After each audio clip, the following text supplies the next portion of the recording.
So here we have the Mazda 3 on a 15 plate. I'm going to start off by showing you around the outside of the car, and then we'll hop in and run through some controls on the inside. But from the outside, you can see it's a 5-door car with alloy wheels and tinted windows around the rear. Let's start off inside the boot and then work our way around the rest of the car from there. So as we approach the boot, you can see we have reversing sensors, plenty of boot space as well, along with that 60/40 split folding rear seat, should you wish to increase this space even further. And the car comes with this, what would have been an additional cost, but this vinyl boot liner as well. Okay, so we're just going to work our way back round to the front of the car, and then we'll hop in and run through some controls on the inside. But now that we've done a full circle of it, you can see it's in excellent condition the whole way round. Just briefly before we climb in, I think it's well worth seeing the interior from this exterior point of view. There's plenty to run through on the dashboard, so let's hop in and we'll do that right now.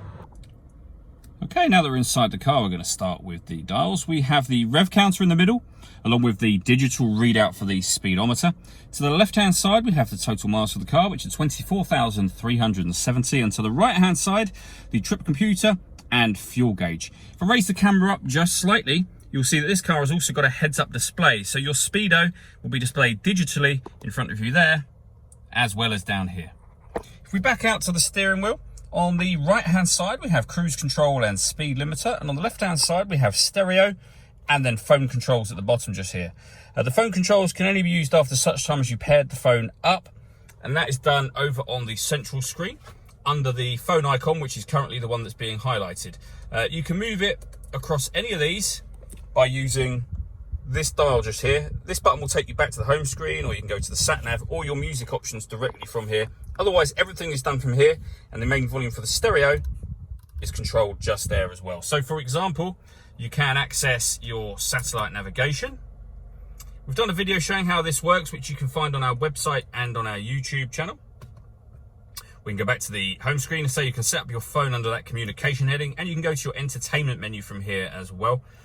Underneath that, you can then scroll all along the bottom for various different options.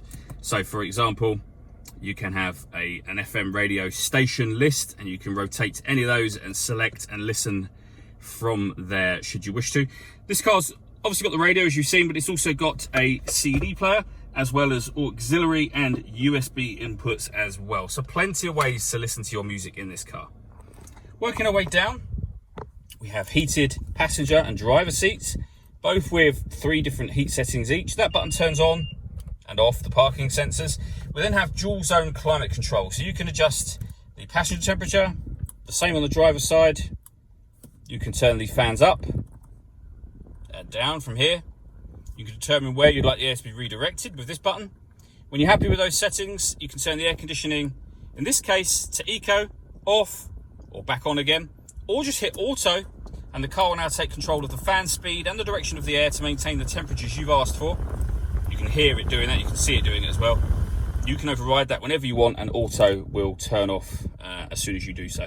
We have the CD player just underneath that, a 6-speed manual gearbox, and then all the way back in the central armrest, we have 2 USB inputs, the auxiliary input, SD memory card input, and a 12-volt charging socket as well. All that leaves me to say is thank you for taking the time to watch this video. If you'd like to come and see the car in person and have a test drive, please feel free to call any of our MJA sites.